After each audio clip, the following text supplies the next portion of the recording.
तो भागवत की कथा उस प्राप्ति के लिए किया जाता है। ज़्यादा से ज़्यादा लोगों में ये प्रभाव दिखता है।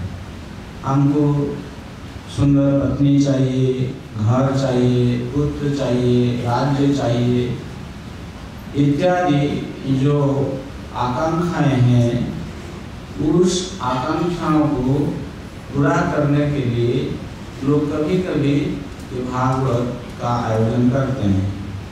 लेकिन जहाँ तक कि ये स्कंद पुराण की वैष्णव खंड में जहाँ ये भागवत की महात्म्य के प्रसंग में चर्चा की जाती है, दोनों बातें बताई गई है।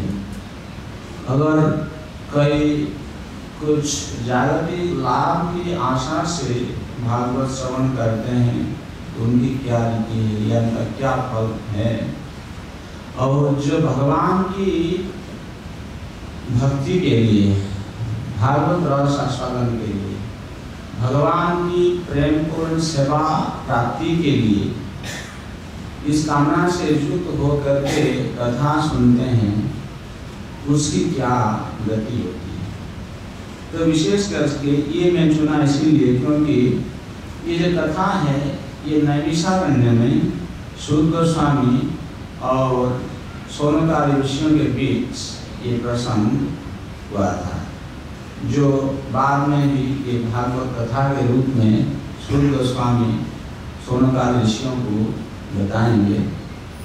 तो कथा इस प्रकार के है, व्यास जी के द्वारा रचित ये ग्रंथ है। नैमिषे सूतमासीनं अभिवाद्य महामतिं कथामृतरसास्वाद कुशलारिषयो ब्रुवन्। नैमिषारण्य क्षेत्र में सूत गोस्वामी जी स्वस्थ चित्त से अपने आसन में बैठे हुए थे। उस समय भगवान की कथामृत रसास्वाद कुशला, भगवान की अमृतमयी लीला कथा श्रवण में जो कुशल, वो सोनकादि ऋषियों सूत गोस्वामी को प्रणाम करके विधिवत उनको प्रश्न पूछा। क्या पूछे? विषय पूछो। वज्रं श्रीमाथुर देशे स्वपौत्रं हस्तिनापुरे अभिषिच्य गते राज्ञी तौ कथं किंच चक्रतु। ऋषियों के मन में ये प्रश्न आया कि जब धर्मराज युधिष्ठिर मथुरा मंडलम वज्रम श्री मातुरम देशे स्वपौत्रम हस्तिनापुर, वज्रनाभ को उन्होंने मथुरा के राजा राजपद में अभिषेक किया और अपने पौत्र अर्थात महाराज परीक्षित को हस्तिनापुर की सिंहासन में राज्याभिषेक किया और गते राज्य। इसके बाद पांडवों ने युधिष्ठिर महाराज के साथ भगवत धाम उन्होंने चले गए।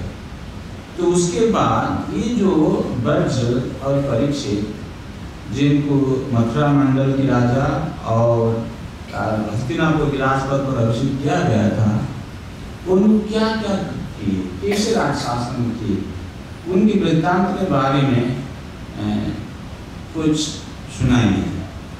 तो ये ऋषियों का प्रश्न था।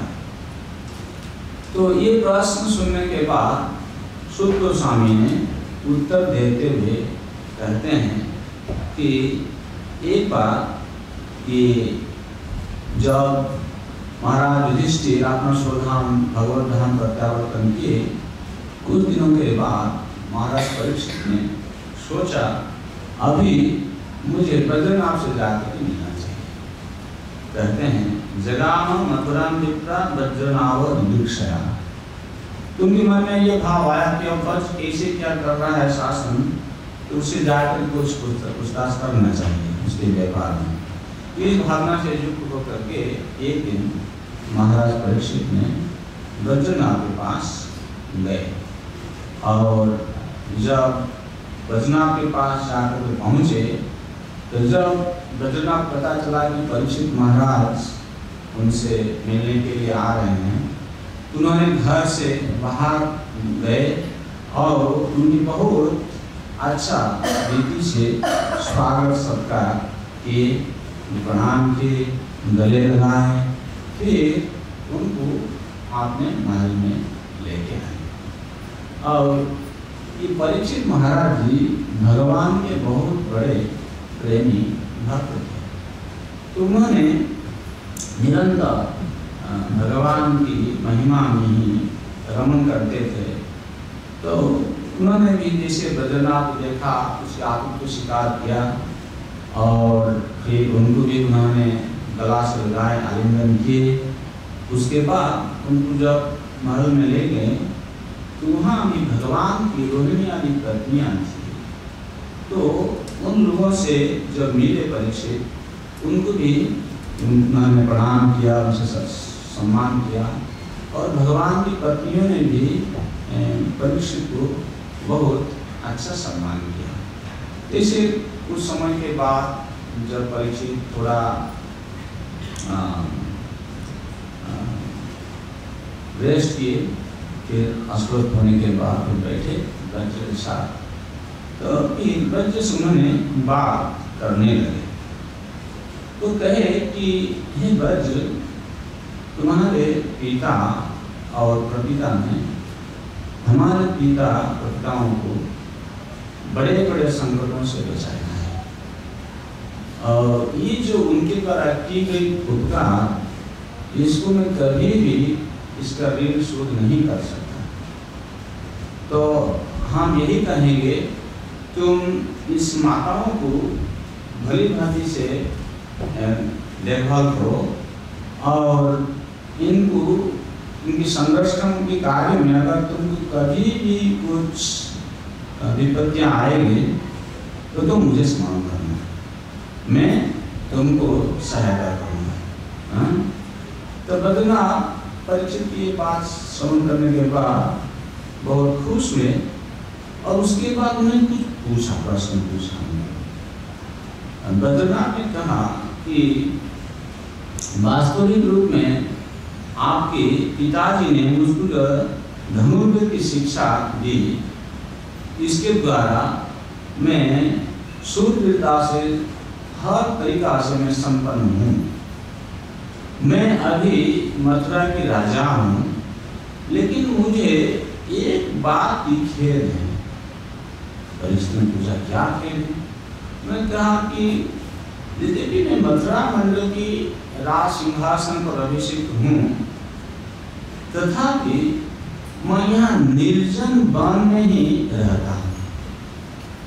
यहाँ कोई प्रजा उसको नहीं देख रहा है, तो राजा राज शासन करेगा, प्रजा नहीं होने से उसको क्या आनंद मिलेगा? तो मुझको अच्छा नहीं लग रहा है। तो ये बात जब बद्रीनाथ जी परीक्षित महाराज को सुनाए, तो परीक्षित ने कहे कि मैं सांडिल्य ऋषि को बुलाता, जिन्होंने ये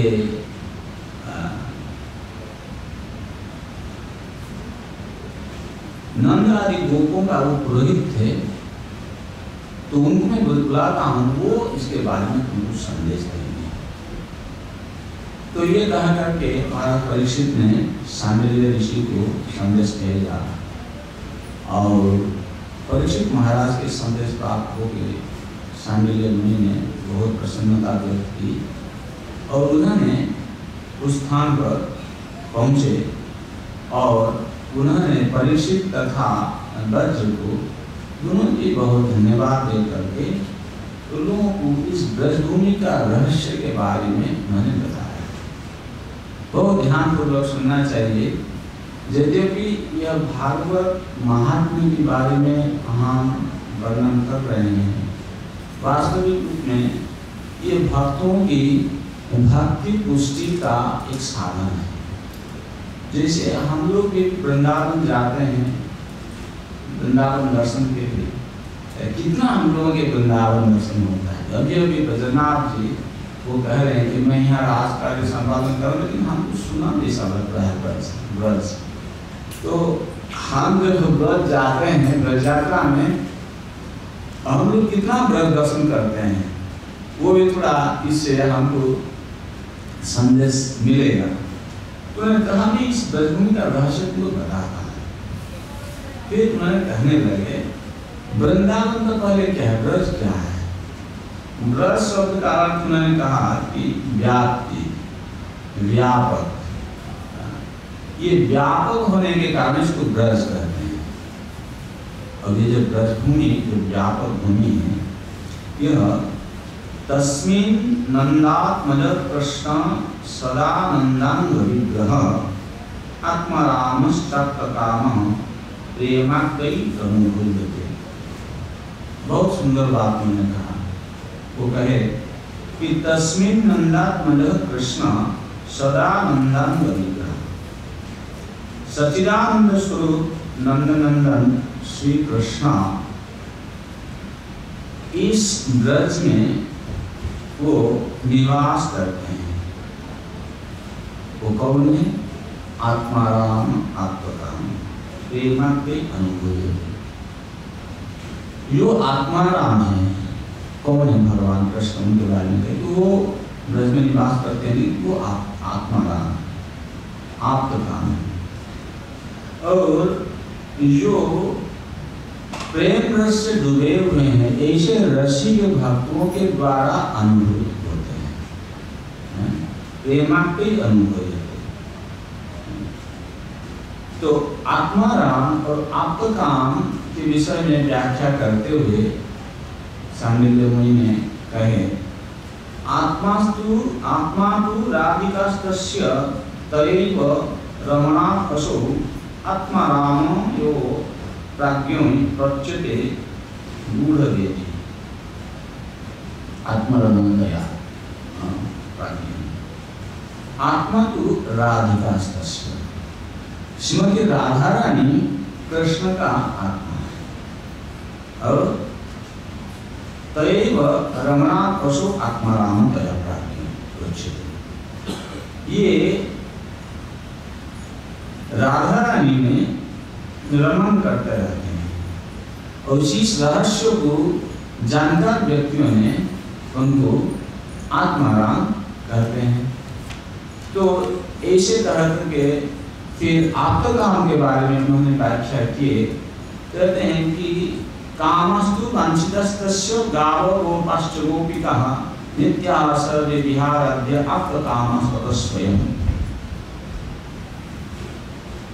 ब्रज में भगवान की वांछित वस्तु, भगवान की वांछित वस्तु क्या है? भगवान की वांछित वस्तु है गौएं। गावो गोपाश्च गोपिका। वृंदावन की गौएं और ग्वाल सभी गो और गोपिकाएं, ये भगवान की वांछित है, कामना करते हैं भगवान सबका। और ये सब नित्या सर्वे विहाराद्या, इनको लेकर के भगवान ब्रज में नित्य विहार करते हैं।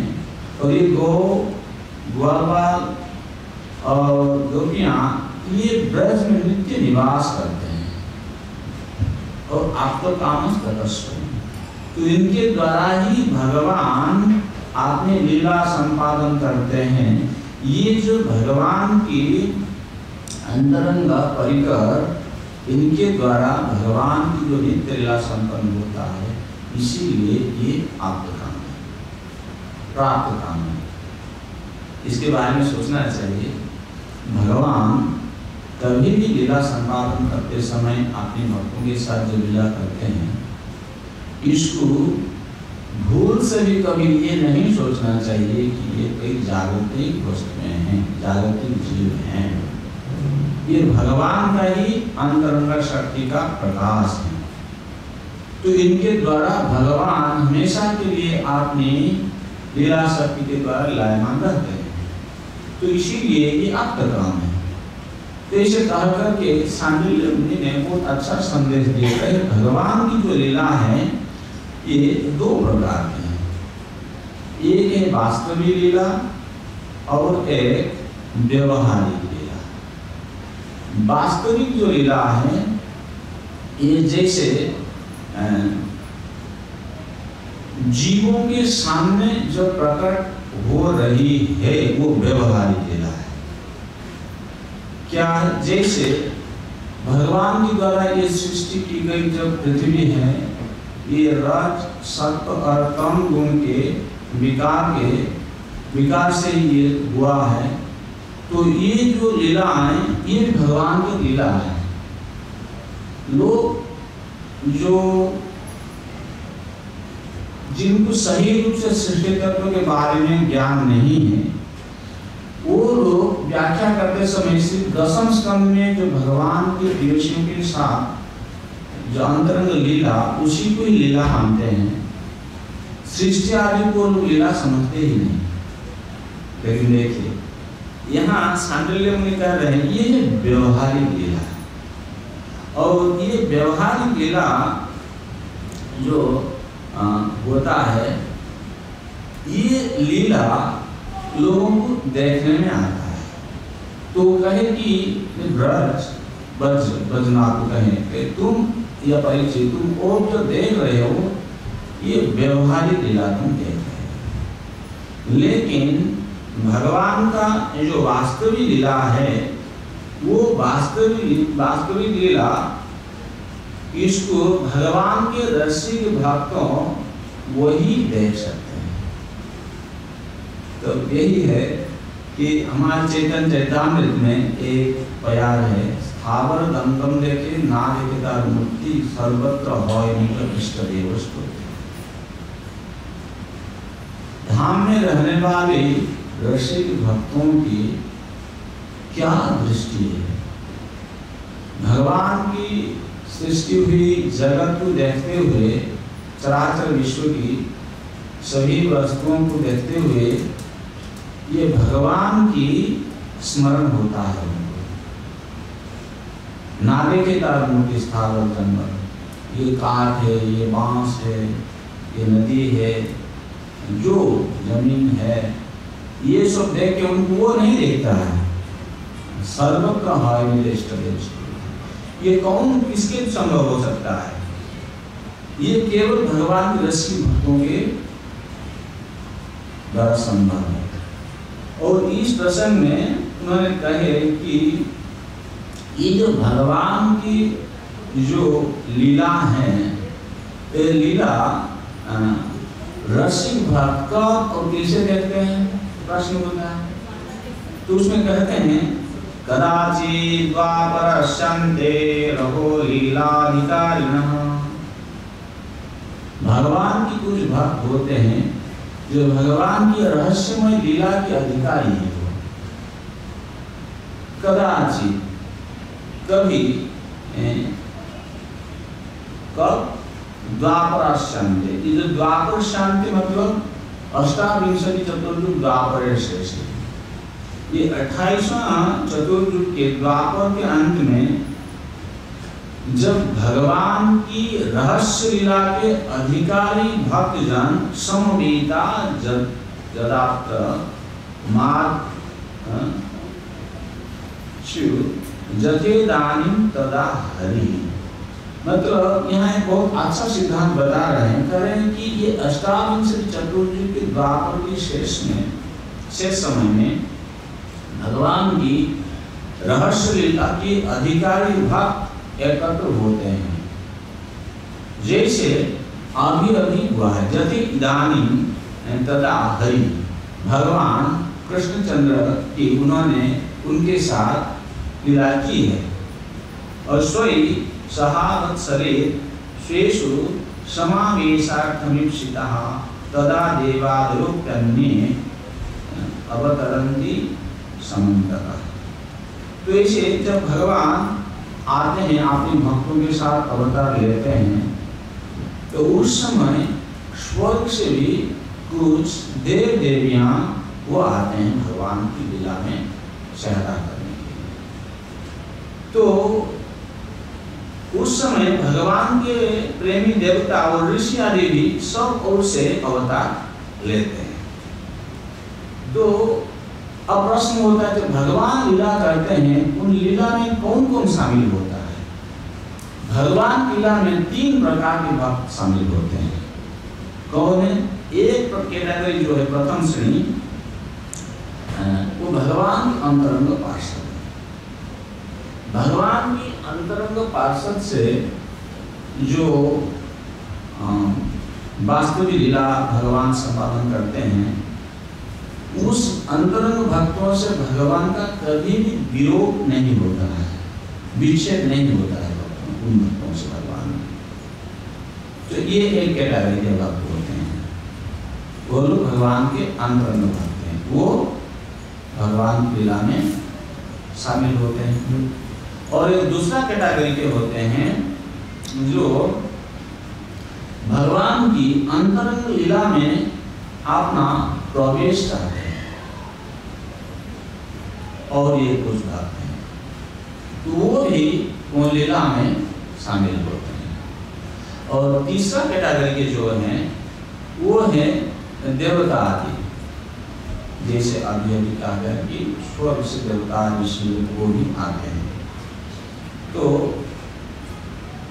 और जो देवता लोग स्वर्ग से आते हैं, तो सांडिल्य मुनि ने कहा जो ब्राह्मण की हिसाब से वो मौसम लीला को केंद्रित करके भगवान ने इन सब को देवताओं को अपना देवलोक में भेज दिया और वहां अपना स्थान में स्थापित कर दिया।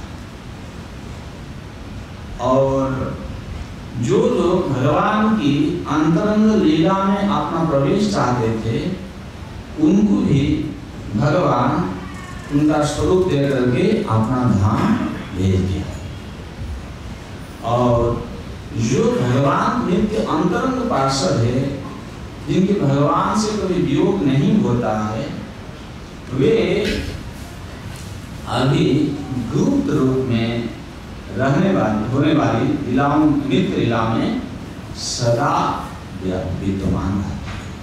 मतलब ये कह रहे हैं कि अभी भी ब्रज वृंदावन में नंद नंदन श्याम सुंदर की जो गुप्त लीला, अभी तो अप्रकट लीला चल रहा है, लेकिन अप्रकट अवस्था में भी भगवान की नित्य लीला चलते रहता है। वो अपने अंतरंग भक्तों की सहायता से लीला करते हैं, लेकिन इन लीला को दर्शन करने का अधिकारी सब लोग नहीं है। जो उनके दर्शन के अधिकारी नहीं है, ऐसे पुरुषों के लिए वे भी अदृश्य हो गए। मतलब कभी अभी जब भक्त वृंदावन जाते हैं, क्या देखते हैं? देख नहीं पाते, योग्यता नहीं। तो जो लोग ये व्यवहारिक लीला में स्थित है, वो नित्य दर्शन के अधिकारी नहीं है। तो इसीलिए कहें कि ये वन सुना ही सुना दिखाई देता है, क्योंकि ये इनको देखने की योग्यता नहीं है। तो इसलिए उन्होंने कहे, बस तुम एक काम करो, तुम इस वृंदावन में जहाँ जहाँ भगवान की लीला हुई है, उस सब स्थान में तुम गांव बैठा और वहाँ गांव बैठा के भगवान की लीला के स्मरण से उन सब जगह का नामकरण करो। और उन्होंने नाम किया, जैसे अभी नंदगांव, बरसाना, मथुरा, महावन इत्यादि स्थान पर, और जहाँ भगवान की दाम घाटी इत्यादि घाटी में, गोवर्धन की पर्वत में या कुंज में, कुंड में, जहाँ जहाँ भगवान की लीला हुई है, उस स्थान तुम प्रकट करो। और मैं तुम्हें आशीर्वाद देता हूँ कि भगवान की कृपा से ये भगवान जितना ही लीला स्थल है, ये सब तुम्हें ठीक ठीक पहचान में आ जाएगा। तो इसे तुम अगर ब्रह्मभूमि का सेवन करोगे तो तुम्हें किसी दिन उद्धव मिल जाएंगे, और जब उद्धव मिलेंगे, उद्धव के मुंह से तुम ये ब्रजभूमि का और भगवान की जो लीला है तुम सुनो। ऐसे कहा करके सांडिल्य मुनि वहां से प्रस्थान लिए। तो ये सुन करके दोनों परीक्षित और बद्रीनाथ बहुत प्रसन्न हो गए, और एक निर्देश मिल गया। तो ये निर्देश मिलने के उपरांत उन्होंने, महाराज परीक्षित ने इंद्रप्रस्थ से सेठों को बुलवाया और उनको ला करके मथुरा में बसाया, और मथुरा मंडल के ब्राह्मणों को लेकर के भी उन्होंने मथुरा नगरी में बसाया। और ये बहुत इंटरेस्टिंग बात है, कभी कभी लोग लगता है ये बंदर लोग वृंदावन में कहाँ आ गए, कभी कभी लोग पूछते रहते हैं। कहते हैं कि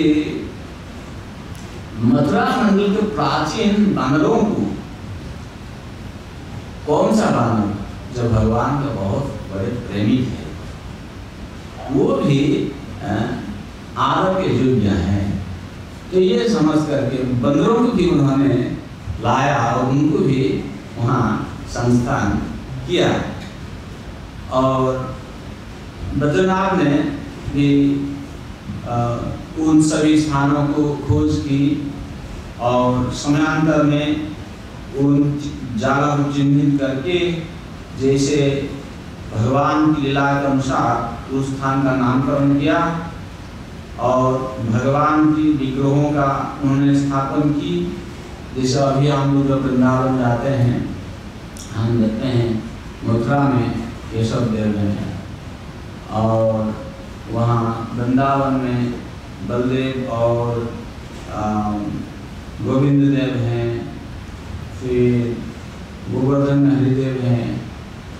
बहुत सारे शिव जी का भी स्थापना उन्होंने किया। ऐसे करके उन्होंने भगवान की जितने सारे लीला में उसको प्राकट कर दिया। इस प्राकट करने के उपरांत बद्रीनाथ जी बहुत खुश हुए, और भगवान की लीला से जो प्रकट हो गया, मथुरा की जितने निवासी थे सब लोग भगवान की लीला के साथ अपना मन निवेश करके उन लोग भी बहुत आनंदित हुए। तो ऐसे करते उन्होंने अपना समय बिता रहे थे। तो एक समय की बात है, एकदा कृष्ण पत्न्यस्तु श्री कृष्ण विरहातुरा कालिंदीं मुदितां वीक्ष्य पप्रच्छुरगतमत्सरा।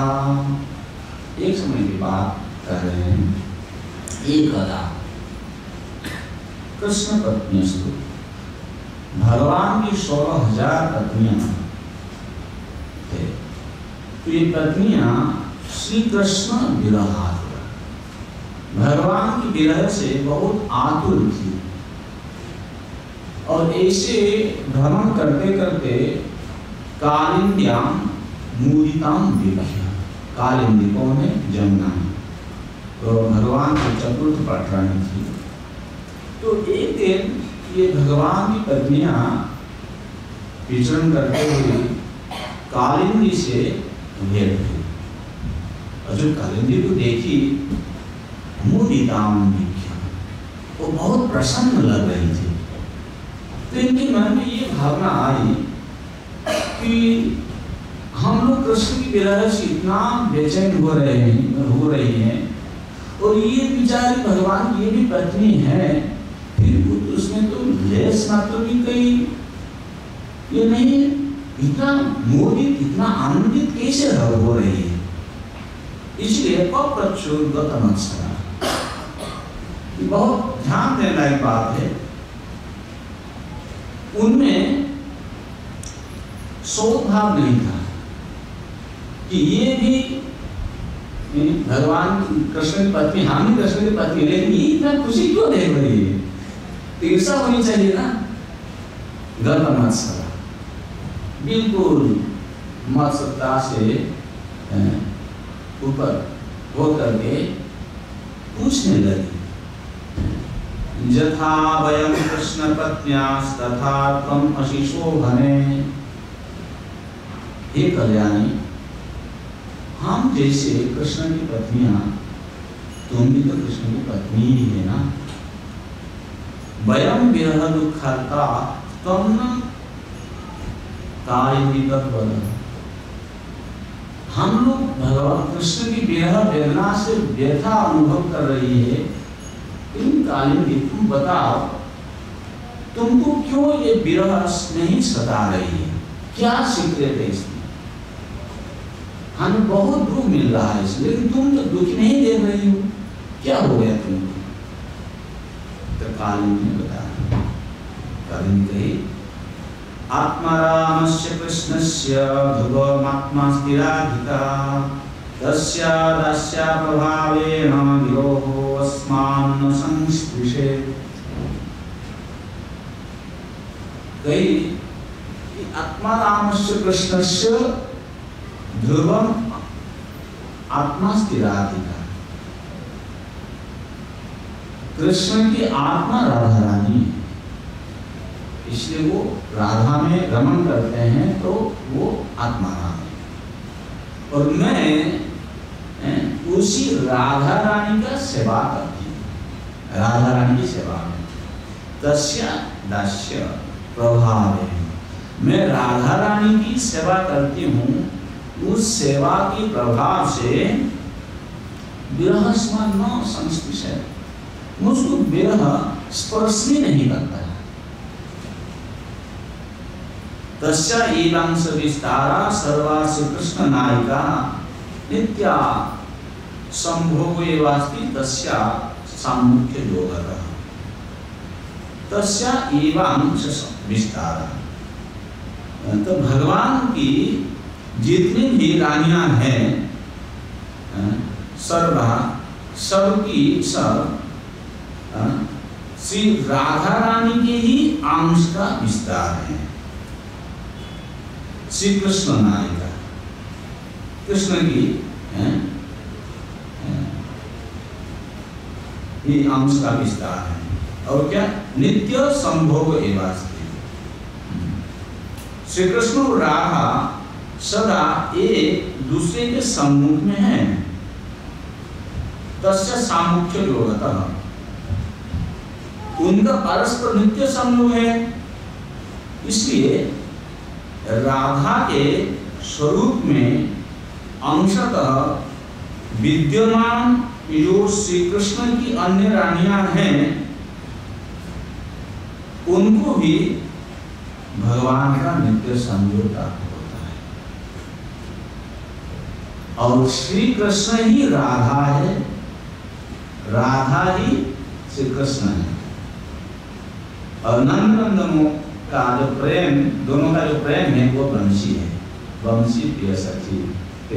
तिलानंदम ज्योति परमो की स्वाध्याय ब्रह्म संहिता में कहते हैं। कभी कभी जब हम वृंदावन में जाते हैं तो ब्रजवास से लोग राधे राधे बोलते हैं ना। देखिए, कभी भी उनमें थोड़ा सा भी आक्षेप नहीं करना चाहिए,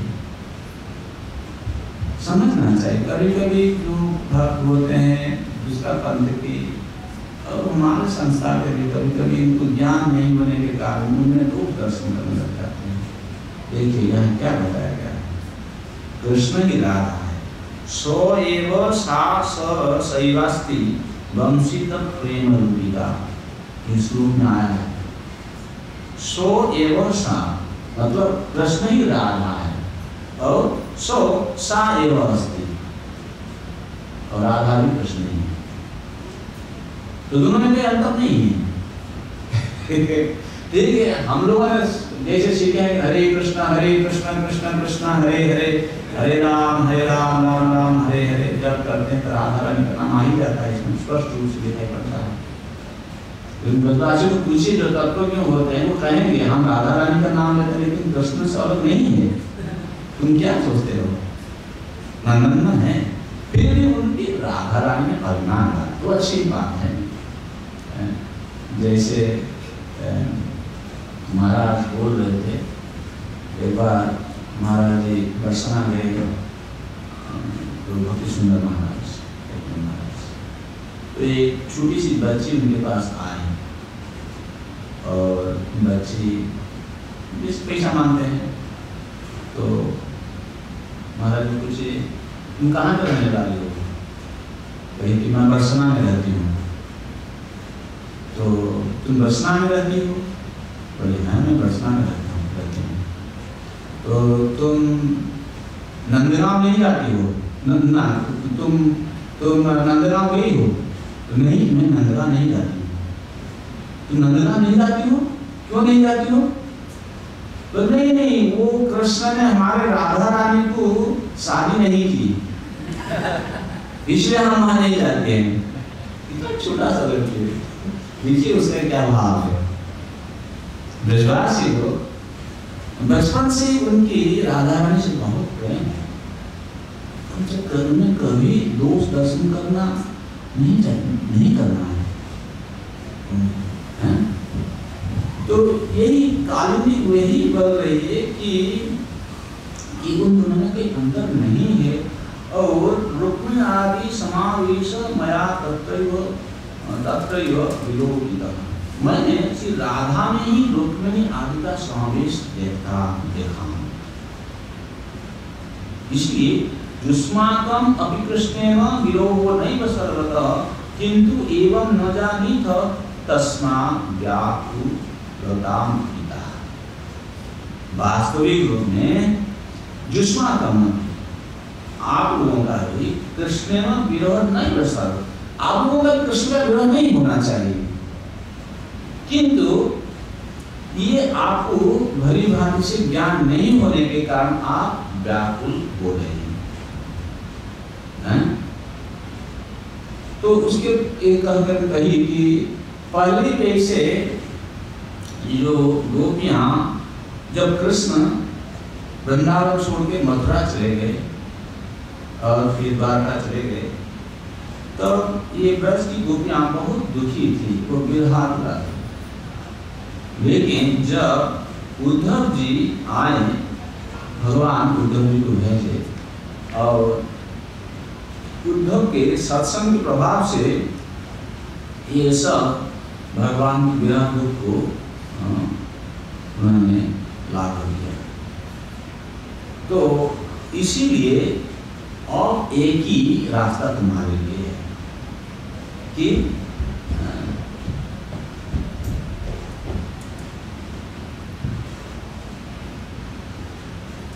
तुमको अगर उद्धव जी की भेंट हो जाएगी तो उद्धव की सत्संग से तुम्हारी ये जो विरह ये समाप्त हो जाएंगे।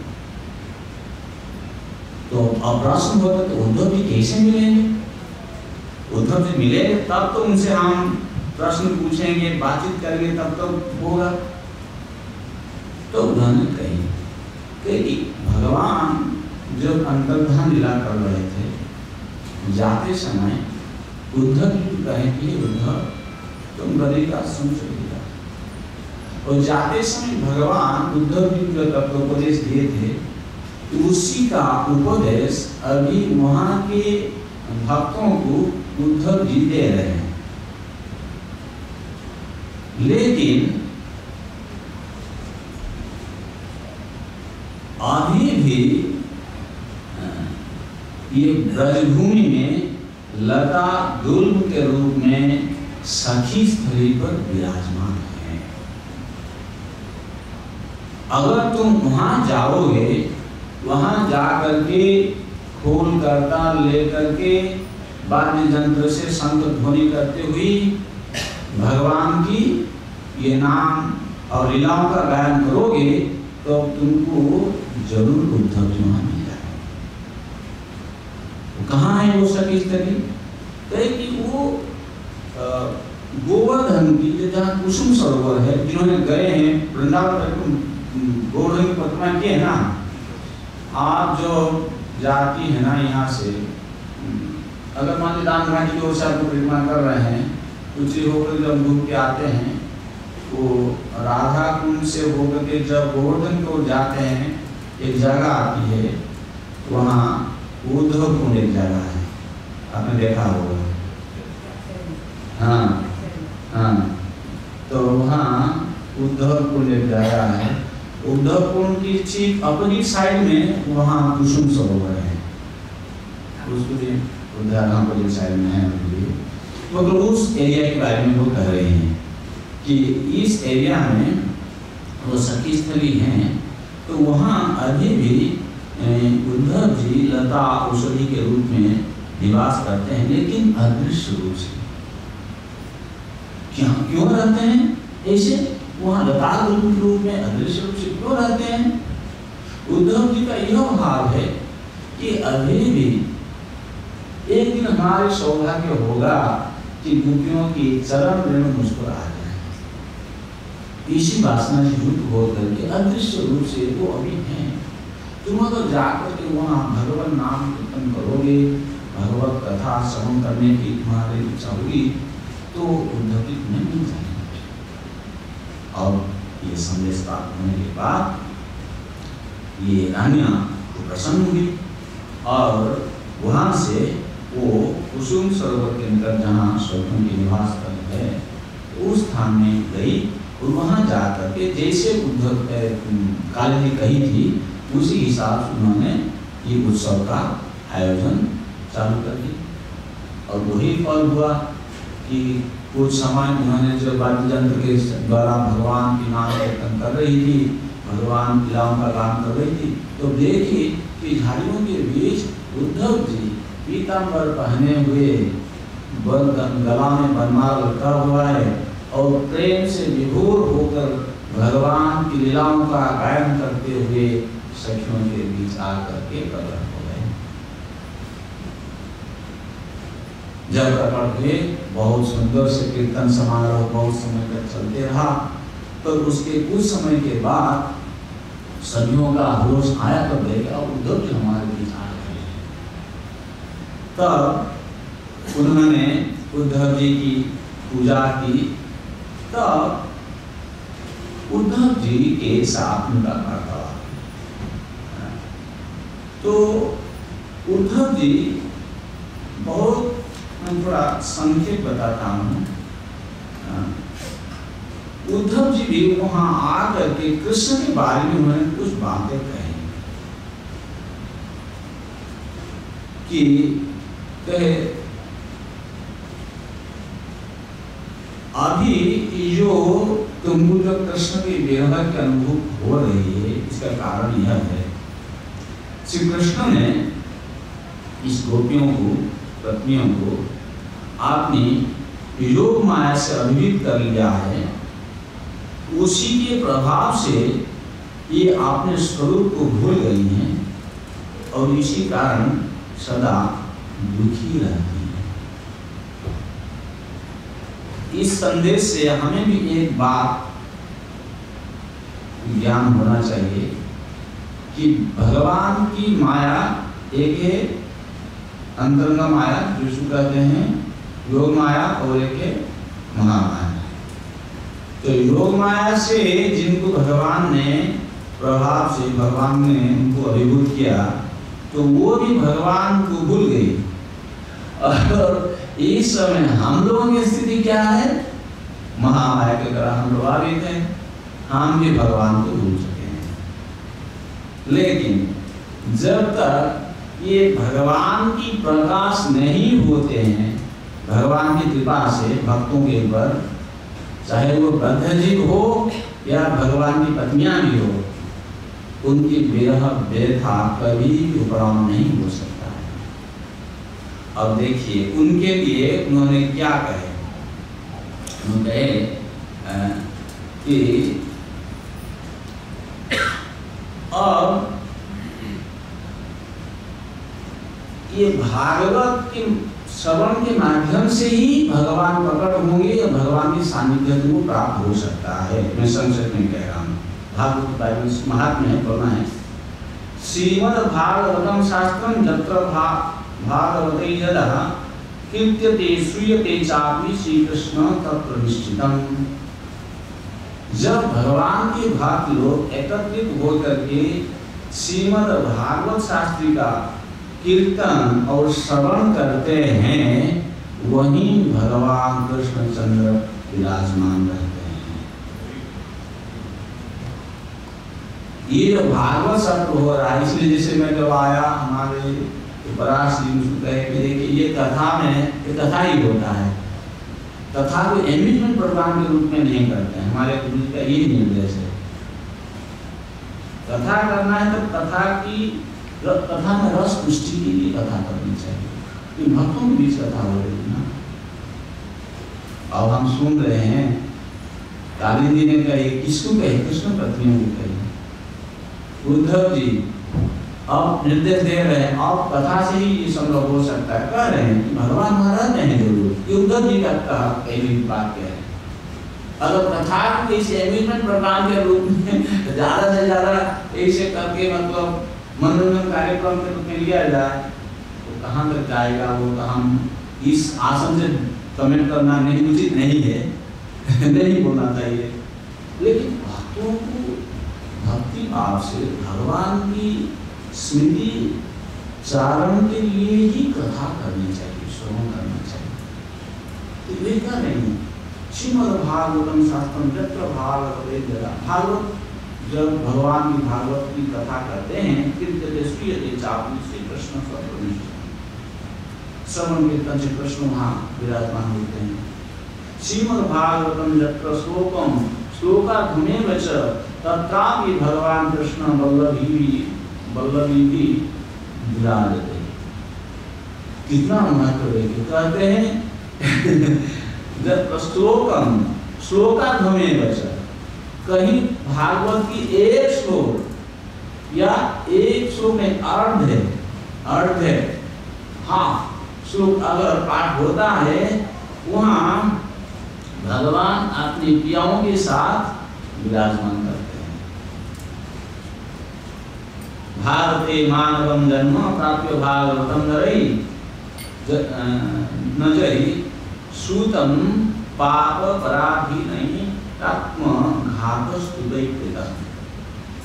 कह रहे हैं कि भारतवर्ष में जिसको मानव जन्म मिला है, और भारतवर्ष कहने से प्रश्न होता है भारतवर्ष कहाँ है, कौन है जो भारतवर्ष, कहाँ का है भारतवर्ष? अभी तो भारतवर्ष भूखंड में जो अभी जो भारत खंड जिसको अभी, अगर आप कहीं भी चले गए भूल से लेकिन आपको प्रभावित नहीं होना चाहिए। आप अगर हंस जाति श्रोता हो तो उससे जो कृष्ण को सुनिए, अगर नहीं हो रहा है तो आप छोड़ दीजिए उसको पूरा, जैसे पानी छोड़ देता है। और शुक जो है, शुक जाति का जो श्रोता होते हैं, शुक एक पंछी है, उसका शिक्षक उसको जो सिखाता है वो उसी को बाद में ऐसे बोलने लगता है, वो शिक्षक को भी मुक्त कर देता है। ऐसे श्रोता है, व्यासासन में बैठ के व्यास जो कथा कर रहे हैं तो कथा सुने और पुनः उसी कथा को बहुत सुंदर और परिमित वाणी से उसको फिर जब दोहराते हैं, वो व्यास को और सभी श्रोताओं को ही मुक्त कर देते हैं।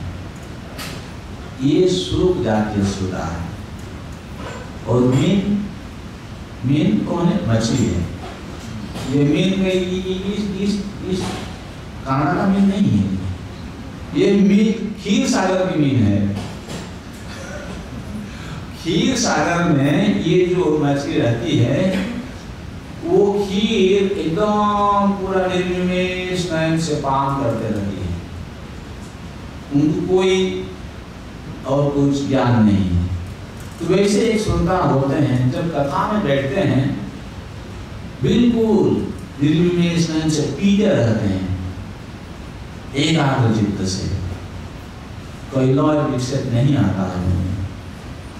ये मीन जाति के ये उत्कृष्ट 4 प्रकार के श्रोता के बारे में कहा है। और जो निकृष्ट जातीय श्रोता जो है, एक है ब्रिक। ब्रिक जो है जो भेड़िया है, भेड़िया क्या करती हैं, वो जैसे जंगल में हिरन जब बहरिया की जो वंशित ध्वनि सुनता है तो उससे आकृष्ट हो जाता है, तो ये कभी कभी गर्जन करता है और गर्जन करके उसका ध्यान भंग कर देता है। तो ये ब्रीफ जाति जो श्रोता है ये क्या करते हैं, बैठते हैं कथा में, बीच बीच में उत्पटांग शब्द करने लग जाते हैं और व्यासगत में जो बैठे उनको दिक्कत होता है। ऐसे नहीं होना चाहिए, ये निकृष्ट श्रोता है, समझे। और एक है घुर्न, जो भी एक एनिमल स्पीशीज है, वो हिमालय पर्वत में रहते हैं। वो क्या करते हैं, वो कुछ सुनने लायक बात होता है तो उसको दोहरा देते हैं पूरा हूबहू, लेकिन आपने लिए पालन नहीं। तो कुछ श्रोता होते हैं कथा में तो आते हैं, सुनते हैं और उसको दोहराने में नष्ट रहते हैं, लेकिन आत्मा लिए कोई पालन नहीं है, दूसरों को शिक्षा के लिए बहुत बात करते रहते हैं। ये घोरण जातीय श्रोता जो निकृष्ट श्रोता है। और दुष्ट बैल में सात असात का कोई ज्ञान नहीं होता, वो कुछ भी खा लेता है। तो ऐसे नहीं होना चाहिए, मतलब बुद्धि एक रहना चाहिए। अभी अभी बहुत सारे यूट्यूब चल रहा है, मैं ये भी देख रहा था, ये यहाँ से तो नहीं बताऊंगा वो बात, ये आश्रम उस बात के लिए नहीं है। मतलब अभी कुछ लोग गीता पढ़ते हैं या भागवत पढ़ते हैं तो उसको गलत तरीका से ले रहे हैं, मतलब गलत काम करते समय ये पाठ करते हैं, कहते हैं यही गीता का रहस्य है। अब जरा विचार कीजिए, तुम कहाँ का आचार्य बन गया है। एक बात सुन लीजिए, ये बात में अभी आपको ज्ञान होना चाहिए। जैसे देखिए इस संसार में कुछ केमिस्ट होते हैं, वो दवा तैयार करते हैं, है ना, वही दवा तैयार करते हैं, वो दवा पूरा दुनिया में बिकता है। अगर कई आजकल की दुनिया में कई बन जाएंगे, नहीं मैं खुद दवा बनाता हूँ, बस इस दवा से ये तुम्हारा कैंसर ठीक हो जाएगा, कोई उसका दवा खरीदेगा क्या समझ रहे हैं। तो हमारी गीता भागवत की जो प्रयोग किस हिसाब से होना चाहिए, पाठ किस तरीका करना चाहिए और उस पाठ से क्या फल संभव हो, उसका निर्धारण कौन करेगा भाई। वो मृक्ष का मूर्ख कैसा बैठा है, वो बिल्कुल गलत तरीका से ये भागवत गीता का पाठ कर रहा है अशुद्ध अवस्था में, तो वही गीता का उद्देश्य है क्या है, वो उसको पूरा फैला रहे हैं और बुला रहे हैं लोगों को। आता क्या विचार है इसमें, मूर्ख तुमको क्या साधु महात्मा उसको क्या विचार देंगे। साधु महात्मा तो जिन्होंने हमारे आचार्यों ने जिस विधि का प्रणयन किया है उस विधि के हिसाब से चलेंगे, पाठ करेंगे। क्या समझ में आ रहा है कुछ, मैं इंग्लिश से बोल रहा हूँ। मतलब जहाँ तक गीता भागवत की पाठ भी होती है, मतलब उसके बारे में बात आती है, हमारे आचार्यों परंपरा में जो बात सिद्ध हुई है उसी हिसाब से हमें इसको स्वीकार करनी चाहिए, ना तो कई मेटीरियलिस्ट जो मूढ़ हैं जो प्रभुपाद करते हैं, वो मूढ़ व्यक्ति अगर अपने हिसाब से कुछ अपना देख लिखता है बात करता है, उसमें कोई दम नहीं, उसमें फंसना नहीं चाहिए भक्तों को। कभी कोई यूट्यूब में बहुत कुछ आने लग जाता है, बहुत सावधान होना चाहिए इस समय। ये ग्रुप दिख जाते श्रोता है बदमाश की। और एक ऊंट है, ऊंट क्या करता है,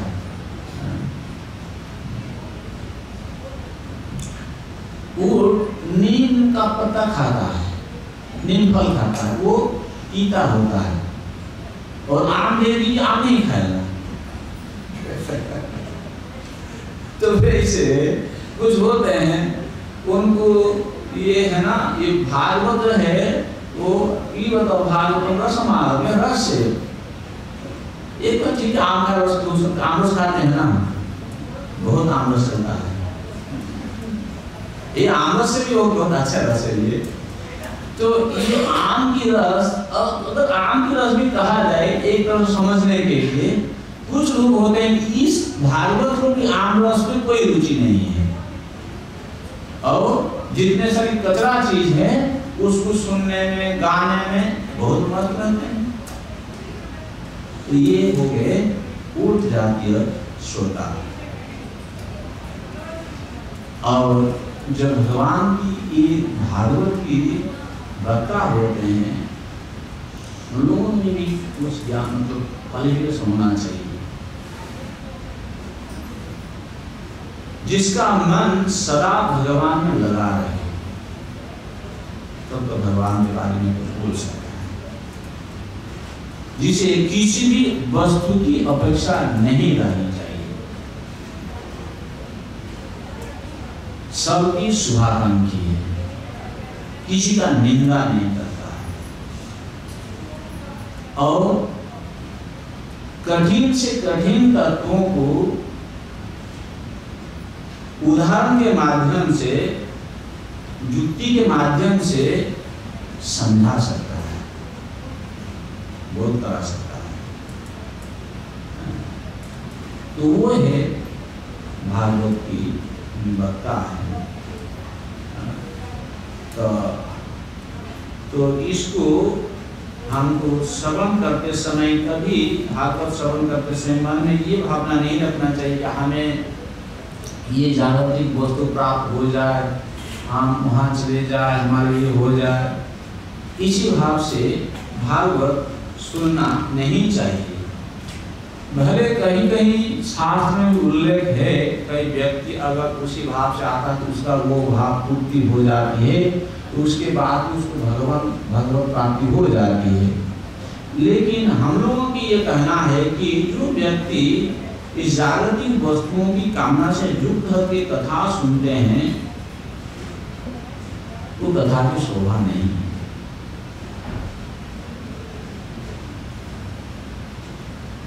जैसे अभी अभी हमने कहा कि ब्रह्मा जी ने 7 दिन तक कथा कही और नारायण ने 1 महीना 2 महीना तक, शंकर जी भी इसे कहे 1 साल तक। तो हम लोग 7 दिन तक करते, क्या 7 दिन का विधान कभी कभी कोई करते। तो परीक्षित महाराज जी 7 दिन कथा सुने थे, उसी हिसाब से परंपरा। ये परंपरा परीक्षित महाराज से नहीं आई है कि 7 दिन परीक्षित महाराज कथा सुने इसलिए। अरे परीक्षित महाराज के लिए 7 दिन बाकी था उनके जीवन में। जितना दिन बाकी था उतना दिन उन्होंने कथा सुने। तुम्हारा कितना दिन बाकी होगा है? 7 दिन बाकी है तुमको तो जिंदगी भर सुनना है। मतलब जितना जीवन बाकी है, अवधि पूरा करने का कथा सुनने का विधान है। तो प्रश्न कर, आप क्यों भाई 7 दिन करते हो? हम 7 दिन नहीं करते हैं। हम आए हैं 7 दिन में कुछ एक भूरा बनाते हैं, हम क्या कहते हैं उसको, मतलब आपका जो नित्य, हमारे संस्था में भागवत नित्य पाठ की इंतजाम प्रभुपाद ने की है। तो नित्य आपका प्रवाह चल रहा है। मैं यहाँ आया मतलब ये नहीं आपका और नित्य भागवत पाठ बंद करके ये 7 दिन सुनो, उसके बाद में फिर बंद कर दो। नहीं, हम क्या कर रहे हैं, आपकी जो नित्य भागवत स्रोत चल रहा है, उसी स्रोत में हम यहाँ आ गए हैं और एक जगह 7 दिन बैठ उसको थोड़ा घुमाना चाहते हैं। एक जगह इतना गहरा हो जाए, उसमें आप डुबकी लगा करके बहुत आराम से रस आस्वादन कर सकते हैं। भागवत गहराई से आस्वादन करने का ये विधा है हमारे जो अप्रोच है। तो ये जो कथा है, अगर हम उस हिसाब से सुनेंगे तो ये जो कथा हमें प्राप्त हुई है, तो ये शुद्ध गोस्वामी के द्वारा कही गई कथा है। वो कथा की महत्व के बारे में शुद्ध गोस्वामी कहते हैं, कृष्ण प्राप्ति परम शाश्वते मानंद फलप्रदम श्रीमद्भागवतम शास्त्रम परोकीरेणुभाषितम। कहते हैं कि ये जो कथा है सुखदेव जी के मुंह से जो कही गई भागवत शास्त्र, एक कलयुग में साक्षात श्री कृष्ण की प्राप्ति कराने वाली हैं और यह नित्य प्रेमानंद फलप्रदम, तो प्रेम आनंद के फल की प्राप्ति का है। मतलब श्री कृष्णचंद्र की प्राप्ति साथ साथ कृष्ण के चरण कमल में प्रेम की प्राप्ति एक कथा करा सकते। इसीलिए आप काल से हम लोग भीष्म स्तुति श्रवण करेंगे। पिछले साल हम लोग कुंती स्तुति के ऊपर चर्चा किए थे। उसके बाद भागवत में ये आ रही है कि भीष्म स्तुति एक प्रसंग को लेकर के हम लोग कथा करते हैं। भीष्म का रोज आप पढ़ते रहते हैं, लेकिन एक एक प्रसंग में थोड़ा हम लोग ज़्यादा डुबकी लगाएंगे। तो इसलिए काल से हम लोग ये भीष्म स्तुति का प्रसंग चालू करेंगे। बहुत बहुत धन्यवाद, आप सब आए और आज पहला सत्र में आप लोग की भागवत की महिमा के बारे में सुने, श्रोताओं के बारे में कुछ आपको ज्ञान हुआ। तो और किस भाव से कथा सुननी चाहिए, कथा सुनने का क्या फल है, ये सब आपने सुना। तो आप कल आइए मन बना करके और कथा सुनिए। भगवान कृष्णचंद्र प्रसन्न होंगे, प्रभुपाद जी प्रसन्न होंगे और कृष्ण भी मिलेगा। हरे कृष्ण कृष्ण कृष्ण हरे हरे, हरे Ram Ram Ram Hare Hare. Hare Krishna, Prabhuji, thank you very much for such a wonderful start of our Srimad Bhagavatam Katha. And a big round of applause for So I wish all of you will see you all through the 7 days of this Bhagavad Saptah. 7 दिन हम सब आपको देखेंगे और respond करते रहेंगे। ये इनके लिए जो प्रभु जी को जानते नहीं हैं, बस छोटा सा एक इंट्रोडक्शन दूंगा कि प्रभु जी आई थिंक प्रभु जी की ये दूसरी विजिट है और ये दूसरी भागवत सप्ताह कर रहे हैं इसी टेम्पल में। तो हमारा सौभाग्य है उनको होस्ट करने का। और Prabhu ji is heading the entire ISKCON Institute of Mayapur, so like the epic center is, so he is the dean of Mayapur Institute. So and he's a very stalwart devotee, and he's a like a very Guru Maharaj, जो उनके Guru Maharaj की भी प्रशंसा भागवतम के हिसाब से की जाए कि His Holiness Radha Govind Maharaj, जो उनके शिष्य होते हैं उनके तो डिफॉल्ट है कि वो सब भागवत कथाकार होते हैं। तो big round of applause for His Holiness Radha Govind Maharaj. So now, we'll end the session now, and thank you, Prabhuji, to end the session on time, 8:30. I mean, just the Prabhuji is here, that's fine. And so now we have prasadam ready. So what we see arranged here, everybody will take out prasad and they will take either at home or in their car, because only the जो devotee है जो because of time is constrained that इसलिए तो सब से यही हमारी request है कि अपना प्रसाद लीजिए और only those devotees who can stay back they will take the prasad here. एक निवेदन है हमारे तरफ से, तो जैसे 6:30 बजे हम चालू करेंगे, तब टाइम पर आ जाइए। और 8:30 जैसे मैं जानता हूँ आप लोगों को घर में जाकर विश्राम लेना है, क्योंकि काशोर तो ऑफिस जाना है। तो इसलिए हम लोग टाइम से शुरू करें, टाइम से समाप्त करें, ताकि सब लोग इससे लाभ उठा सकें। इनको आना है और आप अनुभव पे आना चाहते हैं तो कैसे कह दीजिए, टाइम के हिसाब से आएँ और टाइम के हिसाब से हम समाप्त